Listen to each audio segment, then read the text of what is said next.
All right, here we go. This is Austin's overview video of his Anakin Pod Racer lightsaber hilt. I have no idea where Austin got this or who made it or any of that. I just know that it's pretty radical, one of a kind. I don't think I've seen another one like it. And it very much looks just like his Pod Racer engine or one of them from the Phantom Menace. So Austin sent it to me, wanted me to do an install on it. Something kind of unique that he requested was this filament right here. So this is Edison filament. It's the flexible kind. This is a 300 millimeter strip, but what this is going to kind of imitate, or something, an attribute of it, is in the movie out of this thing right here is the energy binders, that pink electricity that holds these two engines together and keeps them from going separate. Jar Jar gets his tongue stuck in it. It's numb for quite a while after that. But this one has it on the outside of the hilt. Just something extra to be done to it. So it's held on by just a magnet and a little hook at the bottom. You can take that off. Try not to lose it. I'll send you more if you lose it. This is a permanent right here. The reason why we want that to come off is so that we can unthread the handle and look at the inside. So I just kind of wrap it up out of the way. Just kind of move it up out of the way. The handle unthreads here, which is where we slowly slide off the handle to reveal the whole chassis section. Okay. I can set this out beside it now. So we can take a look at what all we did here in Austin's saber. So first of all, you can see we got a crystal chamber here, but it's not really a crystal chamber. It is a turbine chamber because this is a pod racer engine, not necessarily a lightsaber. So we got a clear resin printed piece in here. Underneath that clear resin printed piece inside of this, we got a 9-pixel accent ring that illuminates this clear piece, which goes up into these turbine fans. The turbine fans sit on this clear piece, and so it illuminates all the way up into the chamber. Whenever it lights up, it looks really great. We have two other accent rings, one inside here and one inside here, so that it shines through there, shines through up here. But there's pixel rings down inside of there. Austin, I loaded you 3 different presets. First preset is just quick turbines. The second preset, these are slow run forwards, which are like these longer runs of a turbine, kind of a spin effect, but longer. And then the third preset is just them slow pulsing and no spinny effect. Got a Profi board in here, version 2.2. Just make sure it stays pressed down inside of the chassis. You can lift it up if you need to get the SD card out and do any kind of configuration, but you can actually hook up to it while it's pressed all the way down. There is a copy of the configuration file on the SD card. Make sure you just leave a copy of it somewhere on your computer before you alter the original file. Got a kill switch down in here to turn it on and off. Okay. On the other side here, we have the battery compartment, which utilizes a 18650 lithium-ion battery, 3120 milliamp hour. Negative side is the spring at the bottom. Match that up with the negative side on your battery, which is the flat side there. You just kind of push down against that spring as you push the positive end in. I like to, you'll notice there's like a strip inside here, right there. You can see that strip going up and down. I like to leave that facing up when I put those in.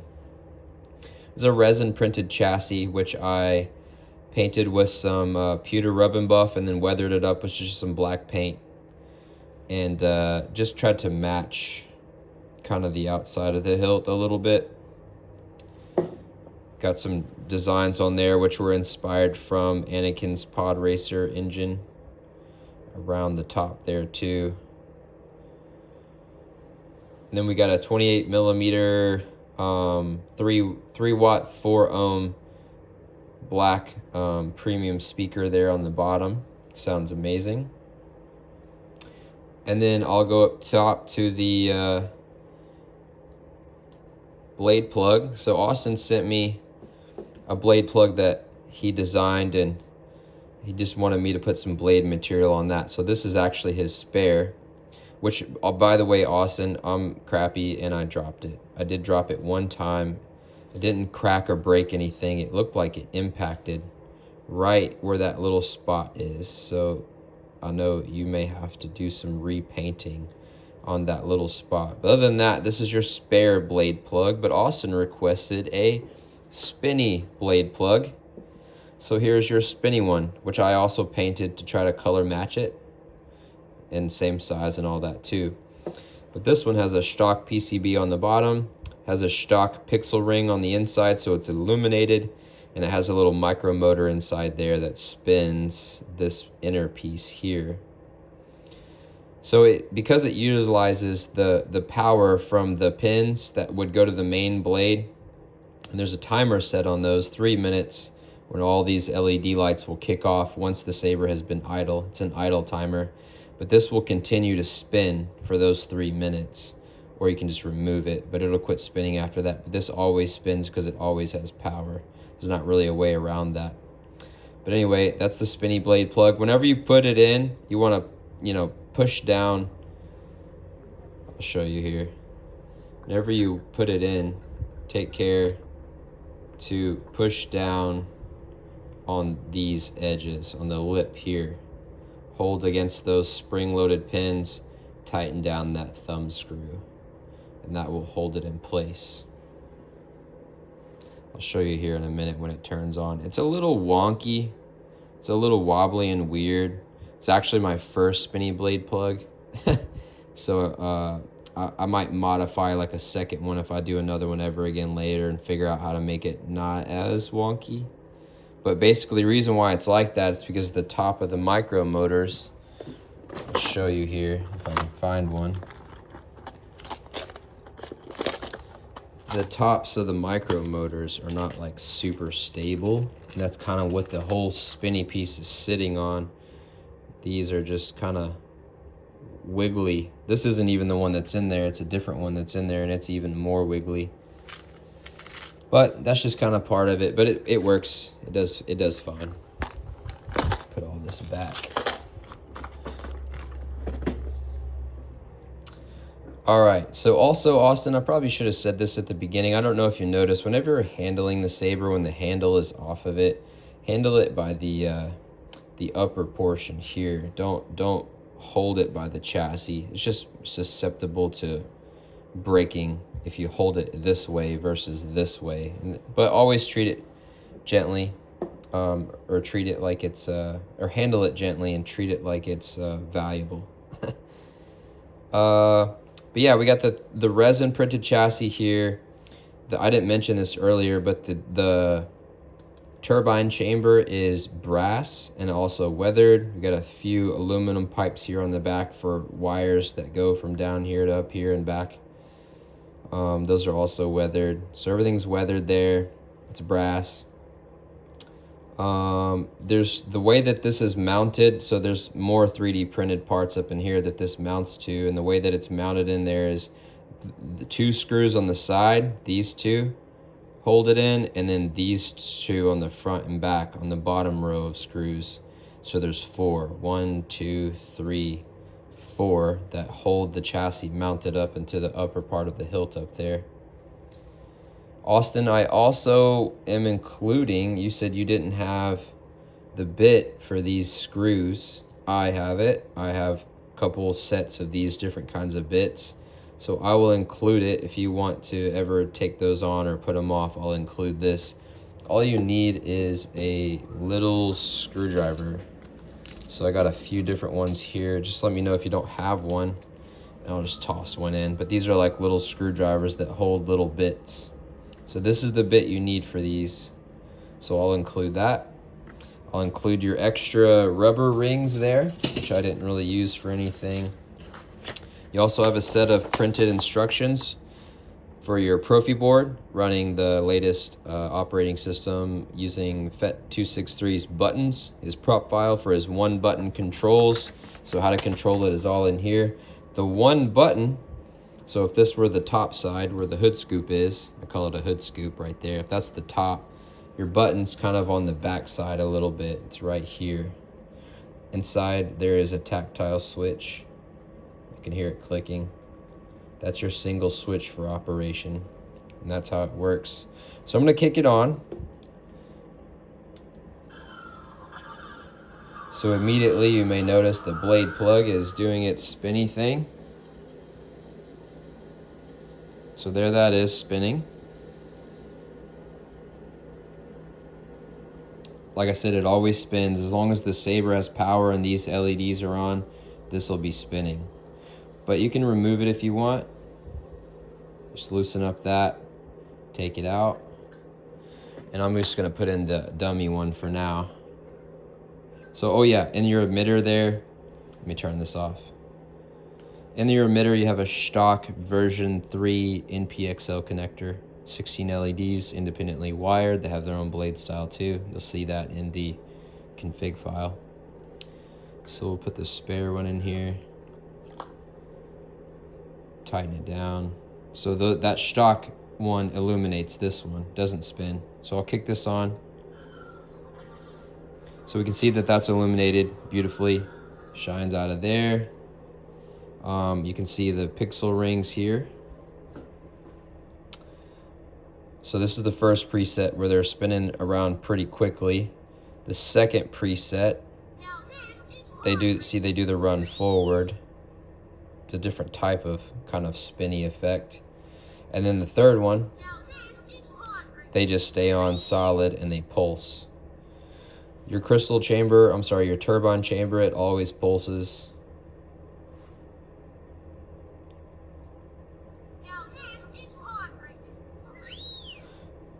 I'm gonna put the handle on, or not yet. I want to turn the volume up. Hold on. Don't do this without the handle on. Enter volume menu. You gotta hold the button and do a clash. Volume menu end. There, now we got some volume. So as we can see there, we got the stock illuminating, we got the 2 pixel rings illuminating, and we have the turbine chamber also illuminating, which also spins. And there we can see the Edison filament lighting up. But I want you to see the turbine chamber. Beautiful.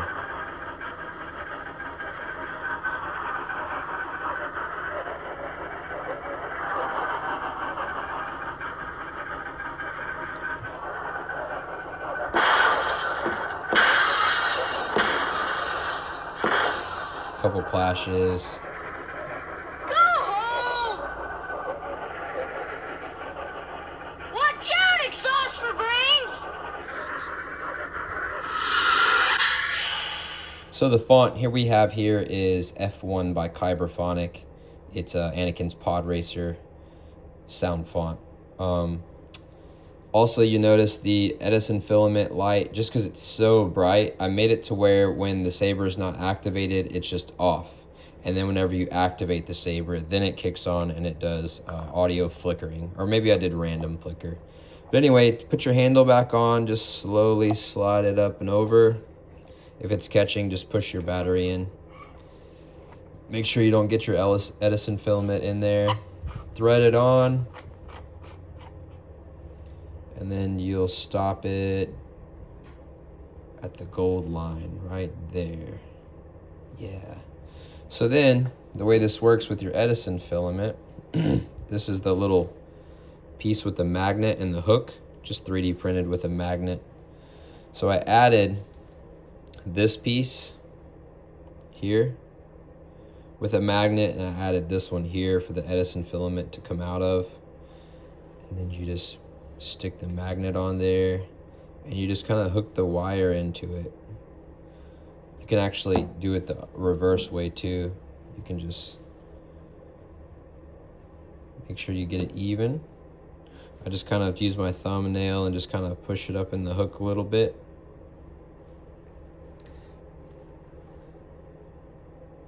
Yeah, and it just holds right there like this.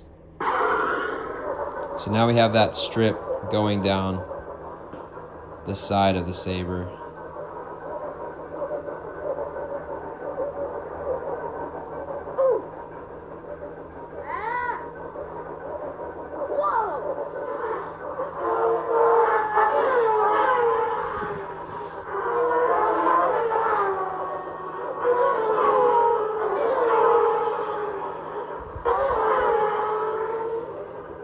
works pretty well.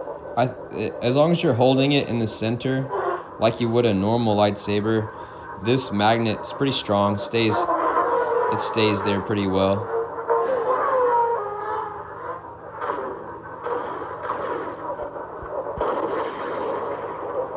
Nice pod racer.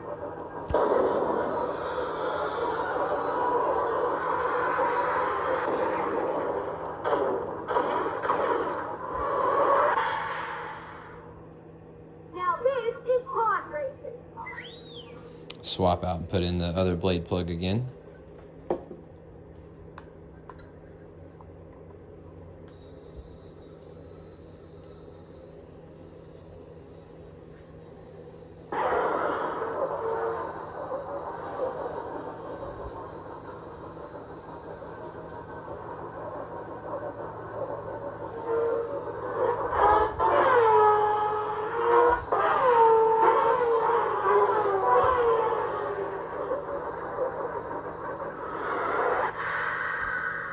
Now this is pod racing.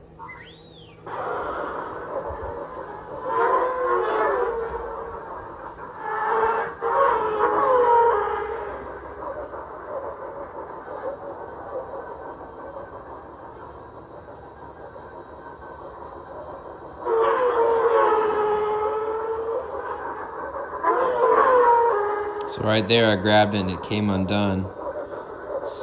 So I just put it back. If you use your pointer finger on the button and then hold it here, your hand doesn't actually hit it. The gravel magnet.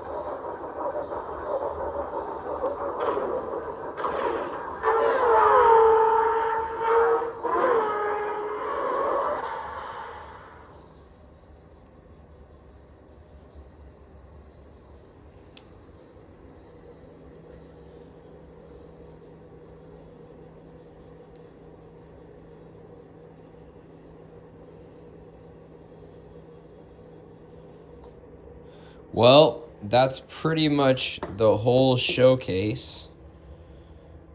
Let me think here. I guess that's about it. I should probably stick in a blade and make sure that works. Let me see here. I got a blade. This is the new blades. I haven't tried this one yet.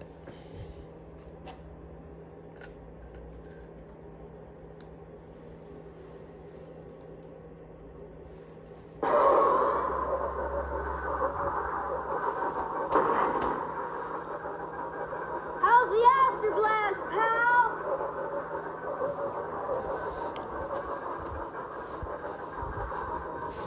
Pretty wild.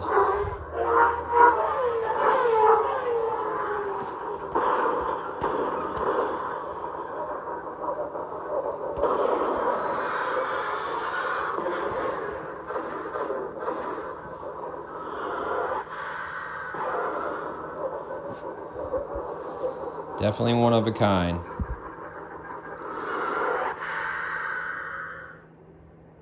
There, now we know it works with a blade. It's actually my first time testing it with a blade. All right, I think that's pretty much it. I just want to thank Austin.